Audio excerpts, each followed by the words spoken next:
ভারতকে জবাব দিতে সশস্ত্র বাহিনীকে অনুমতি দিয়েছে পাকিস্তান। ভারতের বিমান হামলার জবাব দিতে পাকিস্তানের সশস্ত্র বাহিনীকে অনুমতি দেওয়া হয়েছে। বুধবার 7 মে পাকিস্তানের প্রধানমন্ত্রী শেহবাজ শরীফের নেতৃত্বে জাতীয় নিরাপত্তা কমিটির বৈঠকে সিদ্ধান্ত নেওয়া হয়। বৈঠক শেষে ইসলামাবাদ জানিয়েছে পাকিস্তানের সশস্ত্র বাহিনীকে এই বিষয়ে সংশ্লিষ্ট পদক্ষেপ গ্রহণের জন্য যথাযথভাবে অনুমোদিত করা হয়েছে।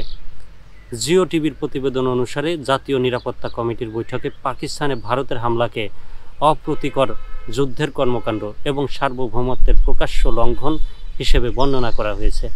পাঞ্জাব এবং আজাদ কাশ্মীর জুড়ে নয়াদিল্লির ক্ষেপণাস্ত্র, বিমান এবং ড্রোন হামলার তীব্র নিন্দা জানিয়ে কমিটি বলেছে, জাতিসংঘ সনদের 51 অনুচ্ছেদের অধীনে পাকিস্তান প্রক্রিয়া জানানোর অধিকার সংরক্ষণ করে এবং সশস্ত্র বাহিনীকে সংশ্লিষ্ট ব্যবস্থা গ্রহণের ক্ষমতা প্রদান করে।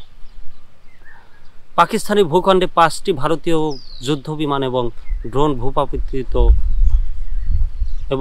ভূপাতিত করার জন্য সেনাবাহিনীর প্রশংসাও করে দেশটির জাতীয় নিরাপত্তা কমিটি। ইসলামাবাদের সামরিক মুখপাত্র লেফটেন্যান্ট জেনারেল আহমেদ শরীফ চৌধুরী বলেন, আক্রমণকারী 5টি ভারতীয় বিমান এবং একটি যুদ্ধ ড্রোন গুলি করে ভূপাতিত করা হয়েছে, যার মধ্যে 3টি রাফাল এবং একটি মিগ-29 এবং সু-57 বিমান রয়েছে।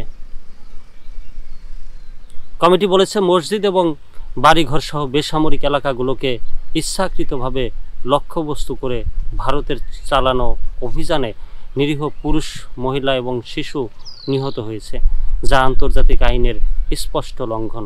আঞ্চলিক উত্তেজনা বৃদ্ধির জন্য দায় সরাসরি ভারতের উপর বর্তাবে। এ সময় ভারতকে জবাবদিহি করার জন্য বিশ্ব সম্প্রদায়ের প্রতি আহ্বানও জানানো হয়।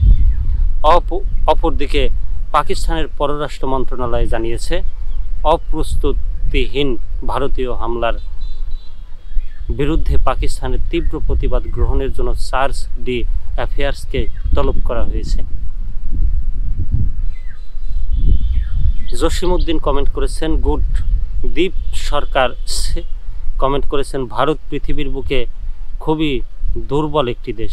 যদি বাংলাদেশও ভারতকে ধরে তাহলে ভারতীয় সেনাবাহিনী তাদের পোশাক খুলে ল্যাংটা হয়ে ভারত থেকে পালিয়ে জঙ্গলে যাবে। দেখেন নাই, দুজন বিএসএফ বাংলাদেশি বিজিবির পা জড়িয়ে ধরে মাপ চেয়েছে। শাওন ফারাবি কমেন্টের রিপ্লাই দিয়েছেন, আপনি এত কম কথা বলেন কেন? ওরা যে গরুর হাগা দিয়া দাঁত মাঝে, এটা তো কইলেন না।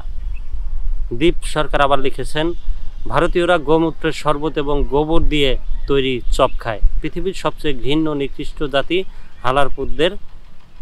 আচ্ছা, গালিগালাজ আছে, আমরা একটু না পড়ি গালিগালাজ। হাফিজ মাহমুদ, আরও অনেকেই কমেন্ট করেছেন। হাফিজ মাহমুদ হক বাহার কমেন্ট করেছেন, পাকিস্তান জিন্দাবাদ। তারপর দীপ সরকারের আরও একটা কমেন্ট, অনেক লম্বা কমেন্ট।